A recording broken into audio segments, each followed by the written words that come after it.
예, 오늘도 우리의 옆에 분과 함께 인사 나누시고 시작하실까요? 복음이면 가능합니다. 복음이면 가능합니다. 예, 일부에서도 이제 인사가 가능해졌습니다. 얼마나 감사한지요. 심지어 분단별로 골고루 다 이렇게 하나님께서 이렇게 귀한 기도에 우리 또 귀한 믿음의 성도님들을 보내주셨습니다.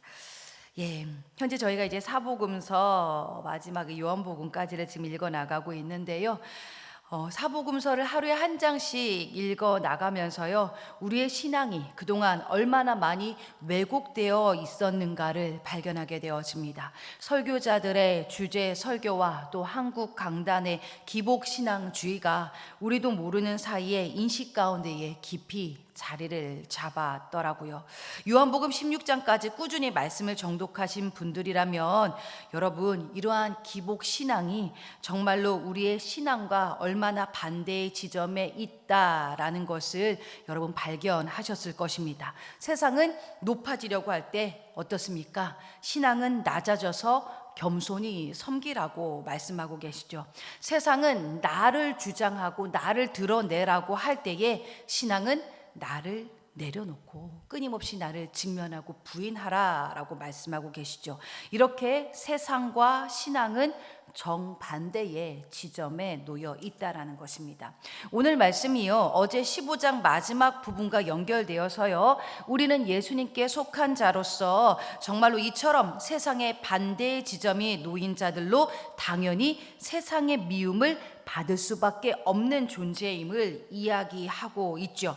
이제 주님은요, 이러한 현실을 마주하게 될 때에 제자들을 위해서 마지막 교훈을 전해주고 계십니다. 주님은요, 예수님의 말씀을 따라가는 자들에게는 박해와 거절이 당연한 경로임을 말씀해 주고 계십니다. 주님은요, 우리가 신앙의 여정 속에서 넘어지지 않게 하기 위해서, 실족하지 않게 하기 위해서 1절에서부터 4절까지를 미리 언급하고 계신 거예요. 그리고 나서는 이제 5절에서요, 주님이 떠나실 것이다 라고 말씀하십니다. 예수님께서 떠나신다라는 사실이 6절에 보니까 제자들에게는 근심으로 자리 잡게 되죠. 하지만 주님께서는 7절을 통해 주님이 떠나셔야만 보혜사가 오시고 그것이 도리어 우리에게 큰 유익이 되는 길임을 말씀해 주고 계십니다. 보혜사 성령이 오시면은요, 죄와 의, 심판에 대해 책망하시며 우리를 모든 진리 가운데로 인도해 주시고 예수님께서 전하신 모든 것을 그 보혜사 성령께서 기억나게 하실 것임을 말씀해 주고 계십니다. 또한 26절에 나타난 내용처럼 이제는 예수님의 이름으로 직접 아버지께 나아가 기도할 수 있게 되어졌다라는 것이죠.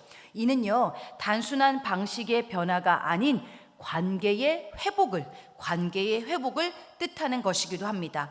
주님으로 인해 이제 우리는요, 하나님과의 관계가 회복되어져서 하나님의 자녀로서 아버지께 담대히 구할 수 있게 되어진 것입니다. 그래서 이제는요, 주님은 무엇이든지 아버지께 구하는 것을 주실 것이라고 약속해 주시죠. 주님의 이름으로 구하면 받을 것인데 그로 인해 우리에게 또한 기쁨이 충만할 것이라고 24절을 통해서 확인시켜 주고 계십니다. 근데 여러분, 문제는 어떻습니까? 이러한 구절이 나타날 때마다 여러분 좀 가끔씩 부딪히지 않으세요? 구하라 그러면 구하는 대로 다 주실 것이다, 다 주실 것이다. 근데 저희 청년들은요, 좀 이제 뭐랄까요, 제대로 믿으면 믿을수록 이런 구절이 나올 때마다 마음이 좀 힘들다고 그래요. 흥치 안 주실 거면서. 우리도 모르는 사이에 그 마음이 굳어졌다라는 것이죠. 여러분, 바로바로 잘 응답이 안 되는 것 같이 느껴졌다.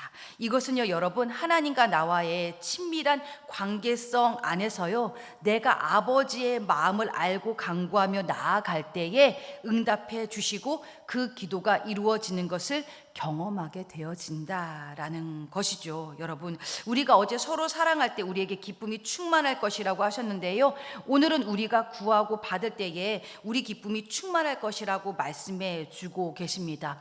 구하여도 받지 못하는 것은 왜라고 성경께서 말씀하고 계시죠? 정욕으로 쓰려고 잘못 구하기 때문이라고 말씀하고 계시죠. 내가 기준되어 내가 욕심으로 구하는 것, 하나님을 얻기보다 도리어 그것을 구해서 내가 하나님을 잃어버리게 되는 기도를 하게 될 때에 하나님은 당신의 사랑하는 자녀를 위해 쉽게 응답을 하시지 않을 때가 있습니다. 하지만 도리어 하나님을 얻게 되고 하나님의 뜻을 위해 기도하게 될 때는요, 하나님께서 가장 좋은 때에, 가장 온전할 때에 반드시 응답을 해 주시더라고요. 저희가요, 개척하고 나서 정말 저에게도 늘 그런 마음들이 있었어요. 하나님의 응답은 빠르지 않으셔. 우리 하나님을 늘 보면 느긋하시더라고. 그런 마음이 제 마음 한켠에 좀 있었거든요. 근데 이 개척이 하나님의 뜻임을 알고서 개척의 현장 가운데에 어쨌거나 저에게는 벼랑 끝에서 떨어지는 용기였어요. 그 책의 제목처럼 벼랑 끝에서 떨어지는 용기. 이게 진짜 막막하고 우리 힘으로는 아무것도 할 수 없는 거예요. 근데 그 상황 가운데서 물이 떨어지지, 또 막 곰팡이는 쓸어 있지. 그래도 예배 장소가 화려할 필요는 없지만 계속 그 마음이었어요. 정결해야겠다. 처소가 그래도 깨끗해야겠다. 그 마음에 대한 것은 하나님, 이 마음은 하나님도 동일하시죠? 그 마음을 가지고 기도를 하는데요, 정말 신기하더라고요. 살면서 그렇게 빠르게 응답하신 하나님을 처음 경험했어요. 가진 것은 아무것도 없지만 일단 하나님, 물이 뚝뚝 떨어지는데 저것이 잡혀져야 그 다음으로 나갈 수 있습니다. 그러면 신기하게 진짜 하나님께서 그걸 할 수 있도록 사람을 보내주시고 필요한 재정도 보내주셔서 진짜로 그때에 응답해 주시는 거예요. 1월 5일을 첫 예배를 목표로 하고 저희가 이 모든 것들을 해 나가는데요, 하나님께서 정말로 그 기간 안에 이 모든 것들을 해 나갈 수 있도록 때마다 응답을 해 주시더라고요. 사실은 저 영역까지는 안 넘어가려고 그랬어요. 할 수 없을 거라고 생각했거든요. 죽은 공간이라고 생각을 했습니다. 그래서 소그룹실이 원래 여러분 버려진 공간이었고, 저희의 저게 어쩔 수 없이 안 되면 안 되는 대로 여기만 살려서 하자가 저희의 첫 계획이었어요. 근데 하나님의 마음이 아니야, 정결하게 준비해서 할 수 있어. 그 마음 가운데에 기도로 그럼 하나님, 여기 어떻게 가능할까요? 해도 돼요? 오케이. 그럼 또 바로 또 불도저 같은 우리 박철 집사님의 마음을 움직여가지고 쫙쫙 하시는데요. 정말 하나님께서 이때만큼은 제 생각보다 빠르게 움직여 주시더라고요. 오히려 저희를 막 밀어붙이시는 그 하나님의 마음을 느낄 수가 있었어요. 이거구나. 우리가 정말로 하나님의 마음을 알고 하나님 뜻 안에 이것이 딱 맞아져서 기도할 때는요, 하나님이 쭉 하고 밀어붙이시더라고요. 여러분 살면서 혹시 그런 경험 해보셨나요? 저도 이렇게 생각해 보니까 하나님은 느리셔 하지만 제 인생 가운데 빠르게 움직이셨던 게 또 결혼이기도 했어요. 하나님의 뜻이 있으니까 그때까지는 그렇게 안 만나고 결혼을 못하는 것 같다라고 생각을 했는데, 하나님의 뜻이 딱 떨어지니까 바로 쫙 이렇게 밀어붙이시는 것을 경험을 할 수가 있었습니다. 어떠십니까 여러분? 이렇게 우리가 하나님 아버지와 나 자녀의 관계 가운데에서 기도를 하다 보면은 이제는 어느 정도 잡히잖아요. 이건 하나님 기뻐하시겠다. 그것 중에 하나가 뭐라고 그때 저희가 말씀드렸지요? 영혼 구원하는 일, 영혼 살리는 일, 영혼을 회복시키는 그 일만큼은 정말로 주님께서 기뻐하시더라고요. 하지만 거기에 대해서는 또 사단의 전략도 만만치 않기 때문에 우리가 더욱더 기도를 열심히 거기에 마음을 다해서 할 필요가 있기는 하죠. 이제 주님은요, 어쨌거나요 32절과 33절에서 우리가 장차 당할 고난과 역경들 속에서 이제는 어떤 태도를 가지고 나아가야 할지 주님께서 먼저 또한 본을 보여주시는 모습이 나타납니다. 모두가 다 나를 떠나고 심지어 제자들까지도 배신하고 나 홀로 남았을 때에 주님께서는요, 혼자 있는 것이 아니라 하나님께서 함께하고 계심을 말씀해 주고 계십니다. 우리의 관점은 어떻습니까? 이러한 상황이 됐을 때에 자꾸만요, 혼자 남아있는 나에게 중점을 맞추게 되어집니다. 사람들이 나를 떠나요. 내가 지금 홀로 남았어요. 뭐가 없고 내 안에 결핍을 보게 되어지는 것이 우리 인간의 마음인데요. 그러나 주님께서는요, 우리와 다른 생각을 역시 하고 계셨습니다. 떠났다고? 없다고? 아니야. 32절에서 진짜 강조점을 두어야 할 것을 말씀해 주고 계신데요. 사람의 떠나는 것에 강조점을 두는 것이 아닌 바로 아버지께서 나와 함께 계신다라는 사실이 정말로 중요하다라는 것을 우리에게 말씀하고 계시죠. 뿐만 아니라 죽음이 다가오는 그 상황 속에서도 담대할 수 있는 주님의 모습을 보여주시는데요. 주님의 담대함의 이유가 무엇이었습니까? 그 또한 하나님께서 나와 함께 하신다라는 그 사실에서 주님의 그 담대함이 나올 수 있었다라는 것이죠. 이러나 저러나 우리 하나님께서 어련히 알아서 해주시지 않겠는가, 그 마음이 있으셨던 거예요. 그러니까 어때요? 주님의 승리가요, 바로 우리를 미워하는 이 땅 가운데서도 담대할 수 있었던 이유, 바로 하나님께서 나와 함께 하신다라는 거예요. 그 하나님께서 나의 아버지 되신다. 그런 까닭에 이쪽으로 가도 하나님께서 어련히 알아서 하시지 않을까, 저쪽으로 가도 하나님께서 어련히 알아서 하시지 않을까. 여러분 어떻습니까? 세상이 우리를 미워한다, 예수 믿을수록 고난이 더 많다. 그렇다면 여러분 기뻐하십시오. 여러분 제대로 주님께서 걸어가신 그 길을 쫓아서 걸어가고 있다라는 사실입니다. 그러나 그 길 가운데 주님께서는요, 여러분을 홀로 두지 않으십니다. 우리 안에 그 성령님께서 함께 가고 계시면은요, 우리는 예수님의 이름으로 하나님 아버지께 무엇이든지 그분의 뜻을 따라 구할 수 있고 또한 응답받을 수 있다라고 오늘 말씀을 통해서 약속해주고 계십니다. 뿐만 아니라 주님께서는요, 이미 앞장서 나아가셔서 우리의 길을 여시고 이미 다 이겨 놓으셨다라고 우리에게 말씀해주고 계십니다. 설령 오늘의 어렵고 낙심되는 상황 가운데에서도 여러분 다시금요 믿음의 눈을 들을 수 있기를 간절히 여러분 축복합니다. 그래서요, 함께 하시는 하나님 앞에 시선을 고정하셨으면 좋겠습니다. 우리는 문제가 다가오면 자꾸만 문제의 시선을 획하고 빼앗겨버려요. 베드로가 그 무리를 걸을 수 있는 기적을 경험했음에도 불구하고 바로 눈앞에 주님을 바라보며 나아갈 때는 무리를 걸을 수도 있었지만 어때요? 불어오는 그 바람의 시선을 빼앗기는 순간 다시 물속으로 빠져버리잖아요. 우리에게 그 불어오는 약한 그 바람의 시선을 빼앗기지 마시고요, 내 앞에 나를 바라보고 계시는 그 주님을 향하여서 시선을 고정할 수 있는 이 새벽이 될 수 있기를 원합니다. 주님께서 어련히 알아서 해 주시지 않겠는가. 내가 그분을 향해서 시선을, 그 마음을 놓치지 않겠노라. 그 마음과 믿음으로 오늘도 기쁨과 평안을 누리며 나아가는 우리 모두가 되어질 수 있기를 주님의 이름으로 축복합니다. 이 시간 우리 요한복음 16장 말씀을요, 다 같이 한 목소리로 합독하며 나아가도록 하시겠습니다. 요한복음 16장입니다. 시작.